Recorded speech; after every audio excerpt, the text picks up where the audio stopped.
अऊज़ु बिल्लाहि मिनश्शैतानिर्रजीम बिस्मिल्लाहिर्रहमानिर्रहीम अस्सलामु अलैकुम वरहमतुल्लाहि वबरकातुहू।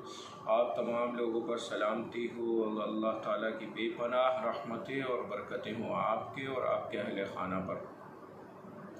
अल्लामा इक़बाल का एक शेर है फ़ारसी में, गर्तूमी ख्वाही मुसलमा ज़ेस्तन नेस्त मुमकिन जुज़ बक़ुरआन ज़ेस्तन। अगर तुम मुसलमान बनना चाहते हो, नेस्त मुमकिन कैसे मुमकिन है, जुज़ बक़ुरआन ज़ेस्तन, यानि अल्लाह का जो कुरान है, उसका एक जुज़ बन जाओ, उसका एक पारा बन जाओ। रमज़ान की आमद है। रमज़ान एक दो दिनों में पूरी दुनिया में रमज़ान शुरू होने वाला है।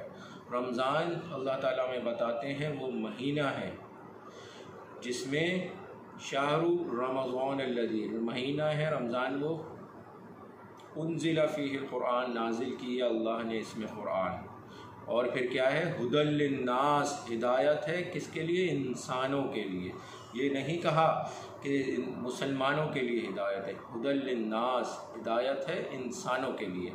इन्ना अंज़लनाहु फ़ी लैलतिल क़द्र, इससे ये साबित होता है कि मुहम्मदुर रसूलुल्लाह पर जो नुज़ूल हुआ कुरान का, वो जिस रात हुआ वो रमज़ान की रात थी। शाहरु रमज़ान अल्लज़ी उन्ज़िला फ़ीहिल क़ुरआन। ये भी अल्लाह ने हमें बताया, बिमा नुज़्ज़िला अला मुहम्मदिन व हुवल हक़्क़ु मिन रब्बिहिम, यानी नाजिल हुआ मोहम्मद रसूलुल्लाह सल्लल्लाहु अलैहि वसल्लम पर जो हक़ था, किसकी तरफ से, अल्लाह रब्बुल इज़्ज़त की तरफ से। क्या कहा इस कुरान के बारे में, तबारकल्लज़ी नज़्ज़लल फ़ुरक़ान, बाबरकत है वो ज़ात जिसने नाजिल किया, क्या, फ़ुरक़ान कहा, जुदा करने वाली किताब, अलग किताब, डिफरेंट किताब, यानी दूसरी किताबों से डिफरेंट, अला अब्दिही, अपने बंदे पर, लियकूना लिल आलमीन, ताकि वो क्या कर दे, आलमीन को नज़ीरा, ख़बरदार कर दे, डरा दे। अपने बंदे पर नाजिल किया ये कुरान किस लिए, कि वो पूरे आलम को ख़बरदार कर दे।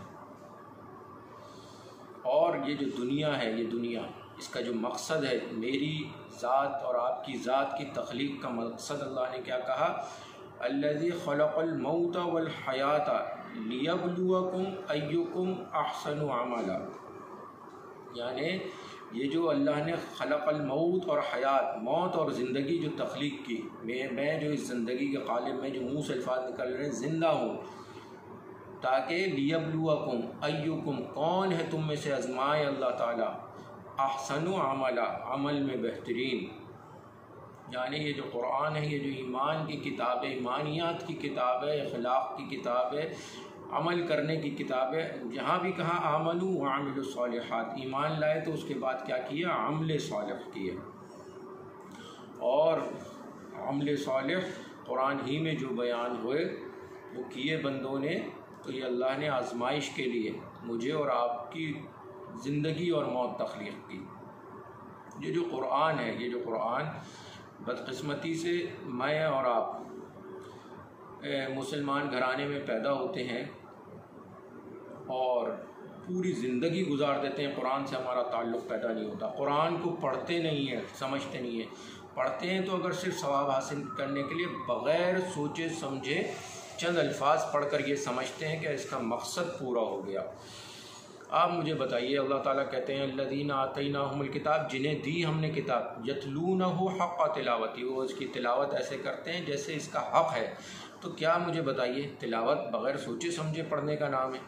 अल्लाह ताला कहते हैं कि अगर कमा अरसलना फ़ीकुम रसूलम मिनकुम, जो रसूल भेजा तुम्हारे दरमियान, यतलू अलैकुम आयातिना, वो पढ़ता है हमारी आयात, तुम पर पढ़ता है आयात। तो क्या रसूलुल्लाह जो आयात पढ़ते थे उस वक्त, वो बग़ैर सोचे समझे पढ़ते थे, या जो उम्मत उस वक्त मौजूद थी उसको समझाने के लिए उनका मकसद नहीं था कि उसको समझाते थे।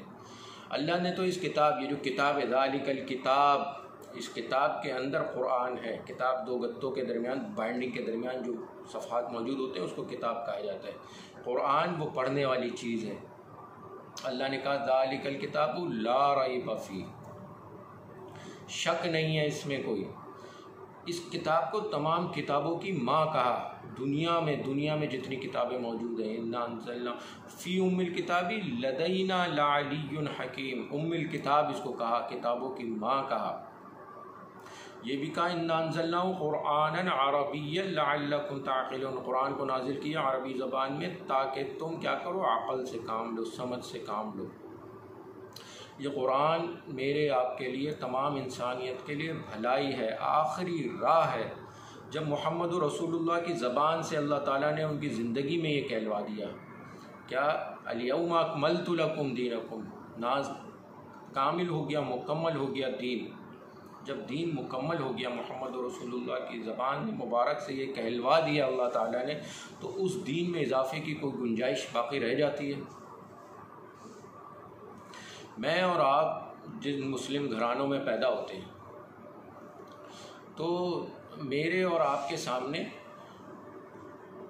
जो ज़िंदगी होती है, यानी जो किसी न किसी हमारी फैमिली का किसी न किसी ताल्लुक़ होता है फ़िरक़े से।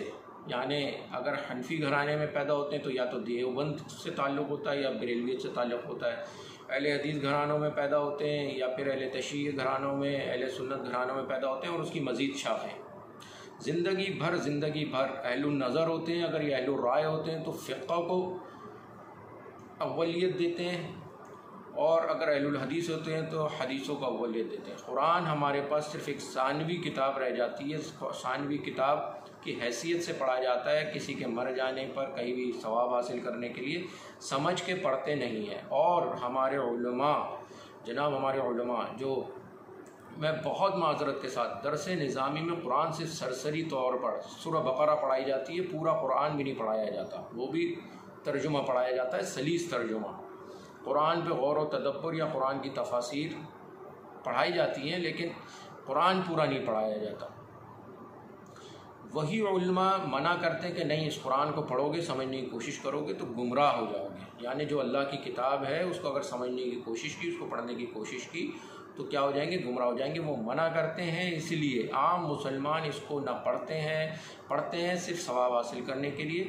अल्लाह ने कहा कि हमने जिनको ये किताब दी, कैसे जानते हैं, यारिफूनहु कमा यारिफूना अबनाअहुम, इस किताब को ऐसे जानते हैं जैसे वो अपने बेटों को जानते हैं। लेकिन हम अपना ख़ुद मुहासबा करें कि कुरान से हमारा ऐसा कोई ताल्लुक़ आज के दौर में भी मौजूद है मुसलमानों का? हरगिज़ नहीं, यकीनन नहीं। लेकिन जनाब, इस रमज़ान में हम अगर अहद करें कि इस कुरान को पढ़ेंगे, समझेंगे, लेकिन यहाँ पे ये मसला पैदा होता है कि जब मेरे जैसे और आपके जैसे लोग, अगर हम बरेलवी हैं तो हम वो कंजुल ईमान या कंजुल अमाल इमाम अहमद रज़ा ख़ान की तफसीर पढ़ेंगे। अगर हम देवबंदी हैं तो मारिफुल कुरान मुफ्ती मोहम्मद शफ़ी साहब की, या फिर तफसीर उस्मानी पढ़ेंगे। आलुल हदीस हैं तो उनकी तफसीर पढ़ेंगे। यानी यहाँ पे ये मसला पैदा हो जाता है कि जिस से ताल्लुक़ हो हमारा, हम उसी की तफसीर पढ़ते हैं और उसी का पढ़ने की कोशिश करते हैं। और आप मुझे बताइए, क्या किसी देवबंदी घराने में कभी कहा जाएगा कि किसी बरेलवी मुफस्सिर की तफसीर पढ़ लीजिए, या इसी तरह किसी बरेलवी घराने में कहा जाएगा कि देवबंदी की तफसीर पढ़ लीजिए? हरगिज़ नहीं। या किसी अहले सुन्नत घराने में किसी अहले तशय्युअ की तफसीर पढ़ने की इजाज़त दी जाएगी? हरगिज़ नहीं जनाब। और फिर यहाँ मुसलमान अचंभे का शिकार हो जाता है, कन्फ्यूजन का शिकार हो जाता है कि मैं करूँ तो क्या करूँ। अब इसकी मिसाल मैं आपको बताता हूँ। यानी जो पहली तफसीर, अच्छा, एक और शेर अपनी बात शुरू करने से पहले अल्लामा इक़बाल ने कहा, वो मुअज़्ज़िज़ ज़माने में मुसलमान होकर और तुम ख्वार होए तारिक कुरान होकर। हम लोग तारिक कुरान हैं, यानी कुरान को तर्क कर दिया, हमने छोड़ दिया है, छोड़ रखा है, इसलिए हम ख्वार हैं। अल्लाह ताला ने हज़रत मोहम्मद रसूलुल्लाह क़यामत के दिन शिकायत करेंगे किसकी? अपनी कौम की। क्या कहेंगे? वक़ाल रसूल, और कहेंगे रसूल, या रब्बी, ए मेरे रब, इन्ना कौमी इत्तख़ज़ू, मेरी कौम ने छोड़ रखा था, हाज़ल क़ुरआन महजूरा, इस कुरान को महजूर, बिल्कुल तर्क कर दिया था, छोड़ रखा था, दूसरी चीज़ों के साथ बांध कर रखा था। वो हरगिज़ ये नहीं कहेंगे कि मेरे फ़क़ीहों को इन्होंने छोड़ दिया था, या मेरे मुहद्दिसीन को इन्होंने छोड़ दिया था, या मेरे आइम्मा को इन्होंने छोड़ दिया था। वो शिकायत क्या करेंगे कि इस कुरान को छोड़ कर रखा था। और सोचिए ज़रा कि जो शिकायत में मेरा और आपका शुमार होगा, उसी कौम में शुमार होगा क्योंकि कुरान हमने भी छोड़ रखा है। अब मैं आपको बताता हूँ कि ये जो तफासीर हैं, ये तफासीर की तारीख़ और तफासीर की हैसियत क्या है। यानी अल्लाह का जो कलाम है उसके लफ्ज़ हैं जो वो हाकिम है। अल्हम्दुलिल्लाहि रब्बिल आलमीन, हम्दियत है उस अल्लाह के लिए जो रब है आलमीन का। जो हम्द है, हम्द की ट्रांसलेशन अगर हो तो हम तारीफ़ इंग्लिश में प्रेज़िस या कुल तारीफ़, दुनिया की किसी ज़बान इस हम्द का जो लफ्ज़ है उसका तर्जुमा एग्जैक्ट हम्द के मुताबिक नहीं कर सकती। लोग अपने आम फहम समझ और ज़बान के मुताबिक ही उसका तर्जुमा करेंगे, लेकिन जो लफ्ज़ कुरान का हाकिम है अल्हम्द, वो हाकिम रहेगा ता क़यामत। ये कुरान महफूज रहेगा, हाकिमियत इसी की रहेगी और यही अल्लाह ताला को मकसूद है हमसे। अब मैं आपको बताता हूँ कुरान की जो पहली तफसीर, यानी पहली तफसीर जो की गई वो इब्न जरीर तबरी, इमाम तबरी जो कहलाते हैं। जो इमाम तबरी थे वो पैदा हुए थे 224 हिजरी में और उनका इंतकाल हुआ था 310 हिजरी में। तबरी इनको इसलिए कहते हैं कि वो तबरिस्तान, ईरान का जो शहर था, सुनिए फिर दोबारा से, उस ज़माने का फ़ारस जो आज का ईरान है उसका शहर था तबरिस्तान, जो आज उस शहर का नाम हो चुका है मज़नदार्न। वहाँ पर वो पैदा हुए थे और उन्होंने कुरान की पहली तफसीर की थी। यानी अल्लाह के रसूल के इस दुनिया से गुज़र जाने के तकरीबन 250 पौने 300 साल बाद, पौने 300 साल बाद जो कुरान की पहली तफसीर की गई वो इमाम तबरी ने कही। इब्न जरीर अल तबरी वो कहलाते थे। वो 30 जिल्दों पे है और उस तफसीर में ये मुतय्यन कर दिया गया कि ये जो आयत है इसका शान नुज़ूल ये है और इसलिए ये उस मौके पर ये आयत नाजिल हुई थी। और उसके बाद ये पहली तफसीर थी और उसके बाद जितने भी मुफस्सिरीन थे, जितने भी, यानी उन्होंने जो है अच्छा ये इमाम तबरी ने एक तो कुरान की तफसीर की और एक तारीख़ लिखी। तारीख़ उममुर रुसुल वल मुलूक या तारीख़ उममुल मुलूक कहलाती है। तारीख़ रुसुल वल मुलूक या उममुल मुलूक। उसके हाशिए में, उसके इब्तिदाइये में इमाम तबरी ने लिखा कि मैंने ये जो कुछ भी मैं लिख रहा हूँ, ये मैंने जो सुना, जैसे सुना, रावियों से सुना, वो मैं लिख रहा हूँ। मुझे इल्ज़ाम नहीं देना अगर इसमें कोई चीज़ गलत हो, कोई बात अगर गलत हो तो मैंने तो जैसे सुना वैसे मैंने तहरीर में लाया। और इसी तरह जो तफसीर उन्होंने लिखी, पहली तफसीर देखिए, सोचिए ज़रा, कुरान की पहली तफसीर अल्लाह के रसूल के ज़मीन से गुज़र जाने के बाद 250 पौने 300 साल बाद लिखी जा रही है और वो 30 जिल्दों पे। अच्छा, फिर उसके बाद जो तफासिर, मैं सिर्फ अभी बात कर रहा हूँ मुतक़द्दिमीन, यानी अव्वलीन दौर, अल्लाह के रसूल के ज़मीन से गुज़र जाने के बाद अव्वलीन दौर में जिन लोगों ने तफासिर लिखी। एक तफसीर इमाम ग़ज़ाली को जनाब कौन नहीं जानता, वो भी फ़ारस में ही पैदा हुए थे। उनकी 20 जिल्दों पे तफसीर मौजूद है। तफसीरुल फ़ुआदी 120 जिल्दों पर है। तफसीर हदाइक़ ज़ाता बाहजा 50 जिल्दों पर है। तफसीर इमाम इब्न जौज़ी 40 जिल्दों पर है। ये जो इमाम जौज़ी है ये बगदाद में पैदा हुए थे और ये 510 हिजरी में पैदा हुए थे। तफसीर इब्नुल नक़ीब भी 50 जिल्दों पर है। तफसीर मदारिकुल तंज़ील की 7 जिल्दें हैं। मुआलिमुल तंज़ील और तफसीर कबीर की 8-8 जिल्दें हैं। रूहुल मानी की 9 जिल्दें हैं और तफसीर मुरैसी की 24 जिल्दें हैं। किताब जामिया फ़िल तफसीर के नाम से है, उसकी 30 जिल्दें हैं और किताबुल तहरीर वल तहबीर की 50 जिल्दें। ये तमाम मुतक़द्दिमीन की तफासीर हैं जो अव्वलीन दौर में, यानी जो पहली तफसीर है पौने 300 साल बाद इमाम तबरी करते हैं और उसी दौर में 300, 350, 400 और 500 यानी 5वीं सदी हिजरी तक जो तफासीरें लिखी गई वो ये थी। लेकिन अभी ये भी बात ख़त्म नहीं हुई जनाब। इस अव्वलीन दौर में ये जो बड़ी बड़ी ज़ख़ीम जिल्दों वाली तफासीर थी, उसके बाद तफसीर बैग़वी, तफसीर बैज़ावी, तफसीर कशाफ़, तफसीर सखावी, तफसीर बिलक़ीसी, तफसीर बक़ाई, तफसीर फ़राही, तफसीर शौकानी, तफसीर महाइमी, तफसीर इब्न तैमिया, तफसीर मादरदी, तफसीर इब्न मुंज़िर, तफसीर इब्न हयान, तफसीर इब्न फ़ोरिक, तफसीर इब्न अबू तालिब मक्की।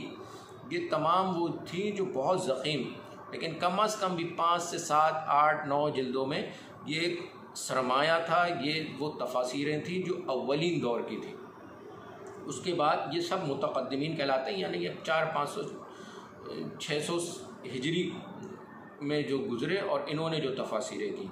और ये पूरी दुनिया में, मतलब ये ज़रूरी नहीं कि ये मैं सिर्फ बर्रे सग़ीर या फ़ारस ईरान की बात कर रहा हूँ, ये पूरे अरब वर्ल्ड, पूरे मुस्लिम वर्ल्ड में जिन लोगों ने तफासीरें की ये वो थे। उसके बाद मुताख़िरीन। अच्छा, मुताख़िरीन में मैं क्योंकि उर्दू बोल रहा हूँ तो इंडो पाक, बांग्लादेश, सब कॉन्टिनेंट में जो तफासीरें की गई, मुताख़िरीन में जो तफसीरें की गई उनमें सबसे पहले इंडिया में शाह अब्दुल क़ादिर दहलवी जो कहलाते हैं, शाह अशरफ अली थानवी साहब, ये तफासीरें हैं जो जिन लोगों ने की, शाह अब्दुल अज़ीज़, शाह महमूदुल हसन, अबुल कलाम आज़ाद साहब, डिप्टी नज़ीर अहमद साहब, मौलवी फ़ैरूज़ुद्दीन साहब, मौलवी अहमद अली लाहौरी साहब और मौलवी सनाउल्लाह अमर तसरी साहब की तफासीरें। इसके अलावा तफसीर नईमी है, तफसीर अज़ीज़ी है, तफसीर तफ़हीमुल क़ुरान जो मौदूदी साहब ने की, और जामिउल तफासीर के नाम से एक तफसीर है, तफसीर उस्मानी और मारिफुल क़ुरान मुफ्ती मोहम्मद शफ़ी साहब की। ये हैं जो मुताख़िरीन हैं। लेकिन इन सब ने भी बेस किसको बनाया, यानी उम्मुल तवारीख़ कहा जो इब्न जरीर अल तिबरी ने लिखी थी, तारीख़ उममुर रुसुल वल मुलूक, और उम्मुल तफासीर कहा गया जो इमाम तबरी की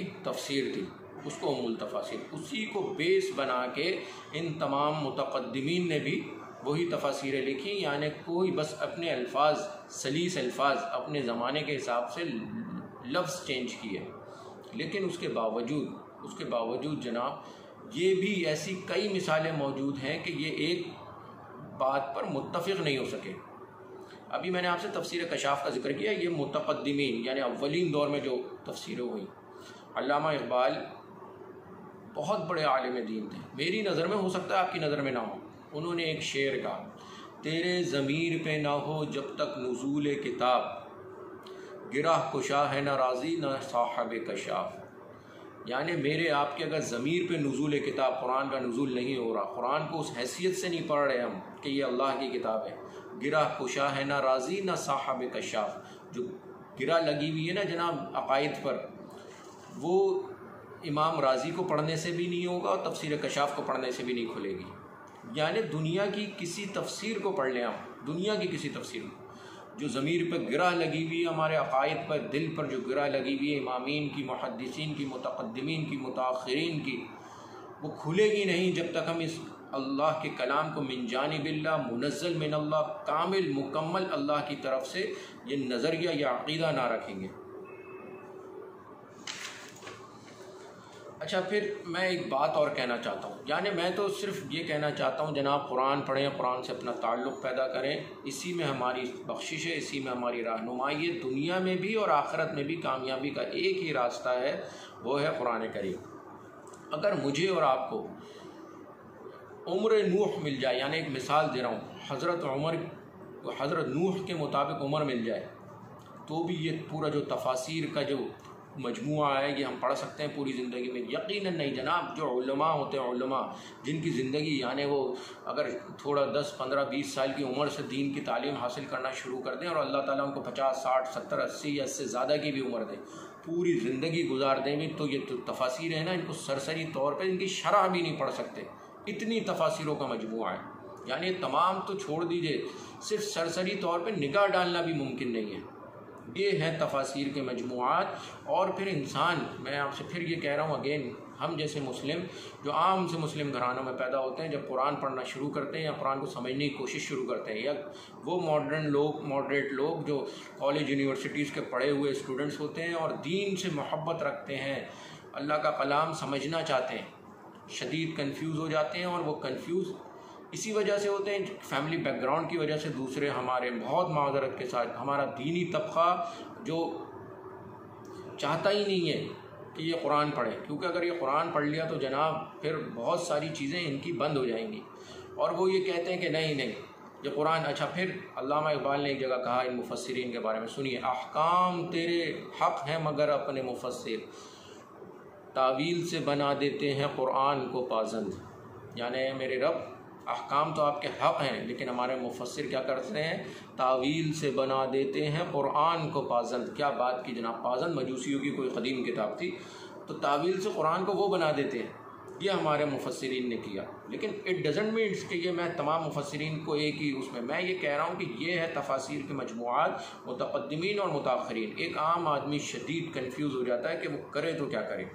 और फिर ये जो अनवाअ व अक़साम के जिस तरह खाने होते हैं, इसी तरह अनवाअ व अक़साम की जो तफासिर हैं, इनकी अफादियत, यानी अफादियत यकीनन इसमें है, लेकिन जो कुरान का पैगाम है, जो अल्लाह रब्बुल इज़्ज़त का पैगाम है, वो पसे पर्दा चला जाता है। और जो मुफस्सिरीन की जो अपनी तरतीब है या अपनी उनकी जो चीज़ को वो अफजलियत देना चाहते हैं, वो दिलो दिमाग पे छा जाती है। मैंने कहा, एक बार पहले भी कहा था कि हज़रत ईसा से मंसूब एक कौल है कि हमारे उन्होंने यहूदी रब्बानी जो यानी यहूदी उलमा है, उनके बारे में कहा था कि ये मच्छर छानते हैं और ऊँट निगल जाते हैं।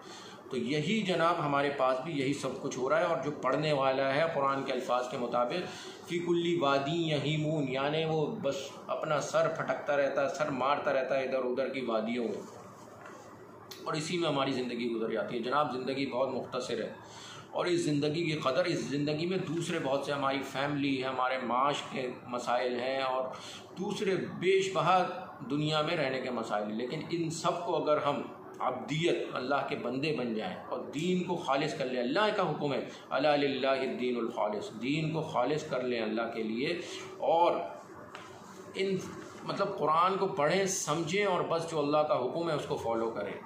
ये मान लें कि ये अक़ाइद की किताब यही है, अहकाम की किताब यही है, इससे बाहर ईमान नहीं है। फिर अगेन कह रहा हूँ, इससे बाहर जो चीज़ भी है वो ईमान के दर्जे में दाखिल नहीं है।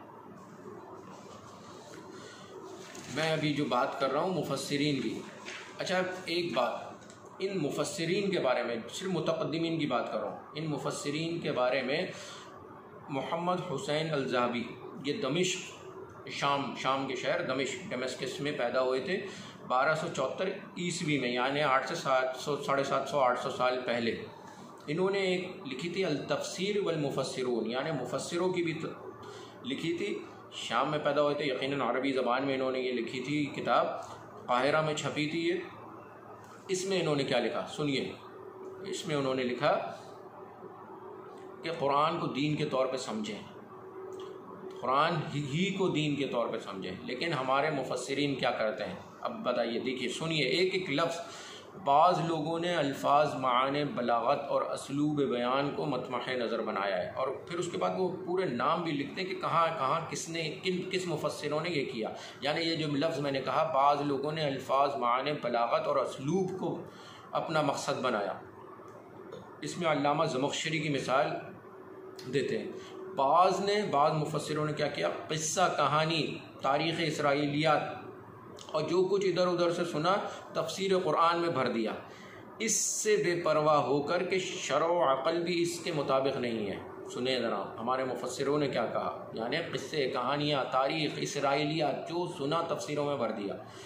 बाज़ मुताख़िरीन ने भी यही सब कुछ किया जनाब, यानी मुताख़िरीन तो सहाबा पर भी उंगलियाँ उठाने लग गए कि जो कुछ उन्होंने सुना तो वो कहने लगे कि नहीं। जैसे मैं एक मिसाल दे रहा हूँ, हज़रत अब्दुल्ला इब्न मसूद, जनाब क्या जलीलुल क़दर सहाबी, भरी पड़ी है तारीख़ हमारे, और उनसे मंसूब ये बात है कि वह मऊज़तैन यानी सूरतुल फलक और सूरतुन नास को कुरान का हिस्सा नहीं समझते थे। यानी जिस किताब को अल्लाह ने ता क़यामत महफूज रखना है, ना इसमें आगे से कोई चीज़ दाखिल हो सकती है, ना पीछे से कोई, ना ज़बर ज़ेर का कोई फ़र्क पड़ सकता है, जो ता क़यामत अल्लाह की ज़िम्मेदारी है।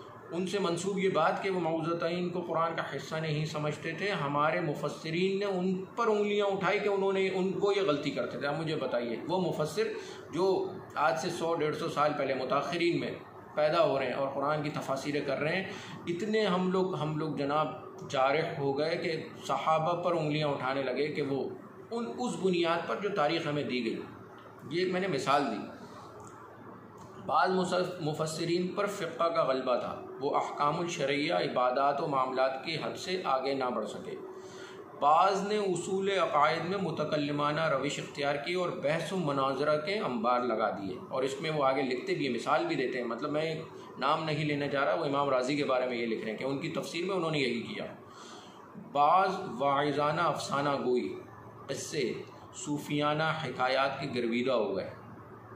बाज़ ने कुरान को किताब इशारात बना दिया और सूफियत के लिबास में बातिनियत की तबलीग की। ये जो उन्होंने ये सब अनवा व अक़साम की तफासिर जो मुतक़द्दिमीन ने की, उस पर उन्होंने ये जो उसकी अगर ख़ुद पढ़ना चाहें तो मोहम्मद हुसैन ज़ाहबी अल तफ़सीर वल मुफ़स्सिरून, ये काहिरा से प्रिंट होती है, उसमें उन्होंने ये मुफ़स्सिरों की और उनकी तफासिर पे जो तज़किया किया वो लिखा। वैसे ये मुफ्ती मोहम्मद अब्दू जो मिस्र के थे, ये उन्होंने भी अपनी तफसीर में ये हाशिए में ये सब कुछ लिखा। फ़ज्र इस्लाम में अमीन अहमद मिस्री जिन्होंने फ़ज्र इस्लाम, वो भी मिस्र के थे, जिन्होंने लिखी फ़ज्र इस्लाम और ज़ुहल इस्लाम, उन्होंने भी हमारी ये तारीख़ यानी कि मुफ़स्सिरीन की तारीख़ शुरू की, पहली दूसरी तीसरी तारीख़, जिसमें मुहद्दिसीन और मुफ़स्सिरीन और फ़क़ीह इन सब के बारे में भी यही सब कुछ लिखा, यानी इनका बैकग्राउंड क्या था। बहरहाल अभी तफसील बताने का मेरा मकसद नहीं है। अल्लामा सुयूती इत्तिक़ान फ़ी उलूमिल क़ुरान, ये भी ज़रूर अगर कोई ज़ौक़ रखता है पढ़े। वैसे तो मैं कभी किसी को कुछ नहीं कह, मैं यही कहता हूँ कि अल कुरान पढ़े, ज़िंदगी मुख्तसर है, इसको जनाब इस मुख्तसर से ज़िंदगी में सिर्फ़ कुरान पढ़े।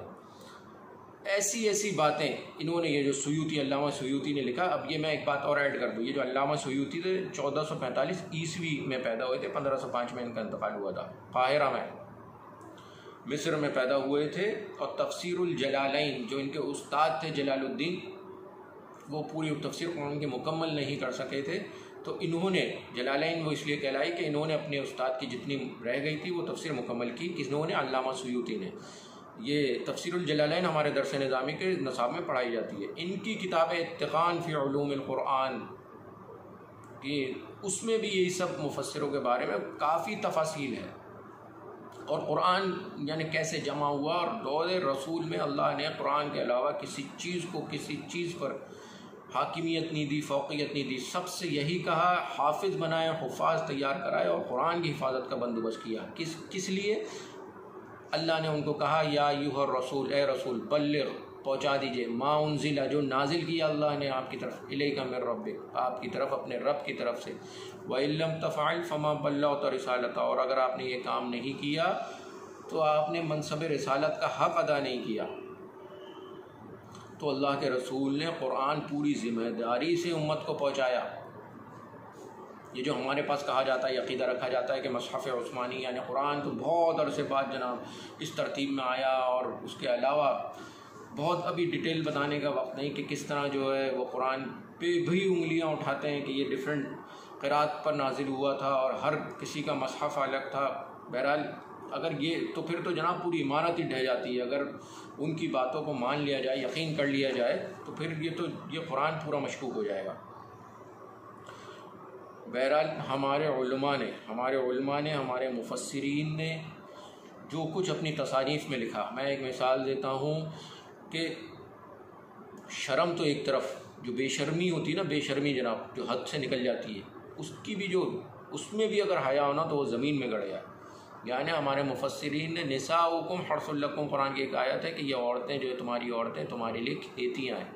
इसके आगे पीछे पूरी डिटेल पढ़ें तो अल्लाह ताला ने एक बेहतरीन बात कि खेत दाखान जो होता है, जो तुख़म रेज़ी जहाँ करते हैं, एक आम सी बात अल्लाह ताला ने एक बेहतरीन अंदाज में समझाई। लेकिन हमारे मुफस्सिरीन ने उस खेती पर जनाब जिस तरह के फिर अपने कलम चलाए, मैंने अभी थोड़ी देर पहले कहा कि शर्म क्या, बेशर्मी की भी आंखें ज़मीन में गड़े हैं।